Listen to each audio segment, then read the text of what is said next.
India के कोलकाता शहर में 9 अगस्त 2024 की सुबह एक ऐसी खबर सामने आती है जो पूरे देश को हिलाकर रख देती है। ये खबर थी एक 31 साल की महिला डॉक्टर की, जो कोलकाता के आरजिकर मेडिकल कॉलेज एंड हॉस्पिटल में अपनी ट्रेनिंग कर रही थी। हॉस्पिटल जैसे सुरक्षित माने जाने वाले जगह पर इस महिला डॉक्टर का मर्डर एंड रेप होना काफी चौंकाने वाला था। इस घटना का खुलासा तब हुआ जब डॉक्टर के डेथ बॉडी का पोस्टमार्टम किया गया। इस रिपोर्ट ने लोगों की रूह तक को हिला दिया, क्योंकि यह मामला सिर्फ एक मर्डर का नहीं था, बल्कि इससे कहीं ज्यादा खौफनाक केस था। पोस्टमार्टम रिपोर्ट में खुलासा हुआ कि उस डॉक्टर की हत्या गला घोंटकर की गई थी, इतनी ताकत से कि उनका थायराइड कार्टिलेज तक टूट गया था। इस हत्या के पहले डॉक्टर ने अपनी जान बचाने के लिए कोशिश किया था। इसका सबूत उनके शरीर पर मिले कई निशानों से मिला। सबसे डरावना सच तब सामने आया जब डॉक्टर के प्राइवेट पार्ट्स पर घावों के निशान पाए गए। इससे साफ हुआ कि यह सिर्फ मर्डर का मामला नहीं था, बल्कि ये रेप के बाद किया गया एक खौफनाक हत्याकांड था। हॉस्पिटल के परिसर में इतनी बड़ी घटना हो जाती है और किसी को कान खबर तक नहीं होती। क्या उस रात कुछ ऐसा हुआ था जिसे जानकर आप गुस्से से बौखला जाओगे? क्या वहां कोई और था जिसने इस क्रूर घटना को अंजाम दिया? और अगर था तो आखिर कौन था? इन्हीं सवालों के जवाब खोजते हुए हम आज की इस वीडियो में आपको बताएंगे कि आखिर क्या हुआ था उस रात इस मेडिकल कॉलेज के शांत माने जाने वाले परिसर में। जब आपको सच का सामना होगा तो यकीन मानिए आपके भी रोंगटे खड़े हो जाएंगे। Guys, before starting this video let me tell you कि मैं यहाँ पर उन फीमेल डॉक्टर को श्रुति नाम से रेफर करने वाला हूँ, एंड ये उनका रियल नेम नहीं है। सो कंफ्यूज मत होना। श्रुति एक जूनियर डॉक्टर जो कि कोलकाता के आरजिकर मेडिकल कॉलेज एंड हॉस्पिटल से अपनी डॉक्टर की ट्रेनिंग ले रही थी 8 अगस्त 2024 को। और दिन की तरह श्रुति अपनी नाइट शिफ्ट पर होती है और वह अपनी जॉब कर रही होती है। तभी रात के 11 बजे उन्हें अपनी मदर का फोन आता है, जैसे कि हर दिन आता था, क्योंकि पेरेंट्स को तो अपने बच्चों की चिंता हमेशा होती है। श्रुति की मदर उनसे पूछती है कि क्या तुमने खाना खा लिया और तबीयत वगैरह तो ठीक है तुम्हारी? जिसके रिप्लाई में श्रुति बोलती है कि उनकी तबीयत एकदम ठीक है और वो बस अभी कुछ पेशेंट्स को देखने जा रही है, जिसके बाद वो अपने कलीग्स के साथ बैठकर खाना खाएंगे। अपनी मदर से बात करने के बाद श्रुति पेशेंट्स को देखने राउंड पर निकल जाती है।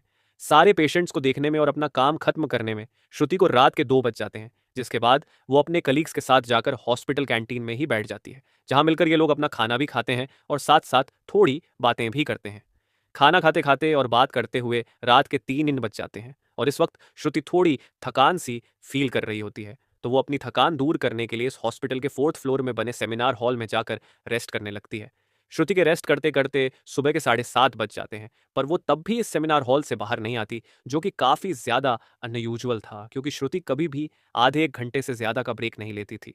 हॉस्पिटल का एक वर्कर जो कि सुबह की शिफ्ट स्टार्ट होने से पहले हॉस्पिटल के सारे रूम्स को चेक कर रहा होता है, और वो ऐसे ही सारे रूम्स को चेक करते हुए इस सेमिनार हॉल की तरफ आता है। जैसे ही वो सेमिनार हॉल के बाहर आकर उसका गेट खोलता है, उसकी आंखों के सामने होता है एक भयानक नज़ारा, जिसे देखकर वो बहुत जोर से चीख पड़ता है। इस वर्कर की चीख सुनकर आसपास के लोग वहां इकट्ठा होने लगते हैं और देखते हैं कि इस सेमिनार हॉल के अंदर श्रुति की बॉडी बिना कपड़ों के पड़ी हुई है और उसके बॉडी पर कुछ ब्लड के निशान भी हैं। यहाँ खड़े सब लोगों के लिए ये एक ड्रामा से कम नहीं था, स्पेशली दूसरी फीमेल डॉक्टर्स एंड वर्कर्स के लिए, क्योंकि उन्होंने अपनी आंखों के सामने ऐसा नज़ारा पहली बार देखा था। वो भी हॉस्पिटल प्रेमिसेस के अंदर श्रुति की बॉडी को देखकर आसपास खड़े सारे लोग उसे एक स्ट्रेचर पर लेटते हैं और इमरजेंसी रूम में लेकर जाते हैं ताकि डॉक्टर्स उसकी कुछ हेल्प कर सकें। काफ़ी देर तक डॉक्टर्स के स्ट्रगल करने के बाद भी एट द एंड श्रुति कुछ घंटों के बाद अपना दम तोड़ देती है।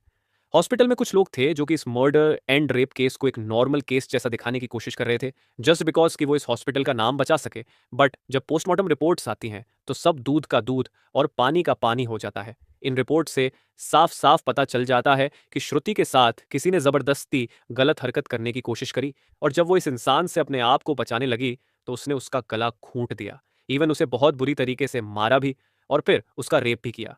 ये सारे प्रूफ मिलने के बाद ये केस पुलिस को हैंड ओवर कर दिया जाता है, एंड पुलिस वाले इस क्रिमिनल को पकड़ने के लिए लग जाते हैं। सबसे पहले पुलिस उस क्राइम सीन पर ही छानबीन करती है जहां ये सब हुआ था। किस्मत से पुलिस वालों को वहां पर श्रुति के कुछ नेल्स एंड ब्लड सैंपल्स मिलते हैं और साथ ही एक ब्लूटूथ नेक बैंड। ये केस शायद और भी जल्दी सॉल्व हो जाता अगर उस फ्लोर पर सीसीटीवी कैमरा होते तो, बट बदकिस्मती से इस सेमिनार रूम के अंदर या इसके आसपास कोई सीसीटीवी कैमरा नहीं थे। लेकिन जिस रास्ते से इस फ्लोर पर एंटर करा जाता था वहां पर कुछ सीसीटीवी कैमरा थे। पुलिस वाले इन सीसीटीवी कैमरा में सुबह के 3 बजे से 8 बजे के बीच की रिकॉर्डिंग चेक करते हैं कि इतने टाइम के बीच कितने लोग इस फ्लोर पर आए और गए थे। इन सीसीटीवी फुटेजेस को चेक करने के बाद ये पता चलता है कि टोटल 6 लोग इस फ्लोर पर आए और गए थे। ये पता लगने के बाद पुलिस वाले एक एक करके इन 6 लोगों को पूछताछ के लिए बुलाते हैं कि वो लोग वहां पर उस टाइम क्या कर रहे थे। और इन लोगों को इस बीच यहाँ कुछ भी अजीब दिखा कि नहीं, इन लोगों से पूछताछ के दौरान पुलिस वाले उनके फ़ोन का ब्लूटूथ भी ऑन करके चेक करते हैं कि जो ब्लूटूथ हेडसेट उन्हें मिला था वो इनमें से किसका था। क्योंकि आपको पता होगा ही कि एक बार अगर आप किसी ब्लूटूथ डिवाइस से अपना फ़ोन पेयर करते हो तो अगली बार वो उससे ईजिली कनेक्ट हो जाता है। और फाइनली पुलिस वालों की ये ट्रिक काम भी आती है, क्योंकि ये ब्लूटूथ नेकबैंड इन 6 लोगों में से एक आदमी के फ़ोन से कनेक्ट हो जाता है, जिसका नाम था संजय रॉय, जो कि एक सिविल वॉलंटियर था। सिविल वॉलंटियर वो लोग होते हैं जो कि पुलिस के अंडर काम करते हैं और उनकी हेल्प करते हैं छोटे मोटे कामों को मैनेज करने में। आपने बहुत सारे फेस्टिवल्स, अनऑथराइज्ड पार्किंग या भीड़ भाड़ वाले एरिया में देखा होगा कि कुछ ब्लू कलर की यूनिफॉर्म्स पहनकर ऑफिसर्स खड़े रहते हैं, जिनका काम होता है कि विदाउट एनी रीजन कहीं पर भी ज्यादा क्राउड इकट्ठा ना हो। तो अब पुलिस वालों को अपना पहला कातिल मिल चुका था, जिसके बाद वो संजय रॉय से और गुस्से से पेश आने लगते हैं। बट संजय पुलिस वालों की किसी बात का भी जवाब नहीं दे रहा होता, क्योंकि वो काफी ज्यादा नशे की हालत में था। इस बीच पुलिस वाले संजय का फोन भी चेक करते हैं, जिसमें उन्हें भर भर के पोर्नोग्राफिक कंटेंट मिलता है, जिससे उनका शक यकीन में बदल चुका था कि संजय ही श्रुति के मर्डर का मेन कल्प्रीट है। इसके बाद पुलिस वाले संजय रॉय को और ज्यादा डराने लगते हैं। एंड फाइनली वो डर कर अपना गुनाह कबूल भी कर लेता है कि उसने ही श्रुति को मारा है और उसका रेप किया है। ये पता लगते ही कुछ पुलिस वाले और प्रूफ्स कलेक्ट करने संजय रॉय के घर जाते हैं, जहां पर उन्हें एक शू मिलता है जिसके ऊपर कुछ खून जैसे ही धब्बे थे। तो पुलिस वाले उसका सैंपल कलेक्ट कर लेते हैं। थोड़ी और तलाशी लेने पर पुलिस वालों को संजय के घर के बाहर कुछ कपड़े सूखते हुए दिखते हैं।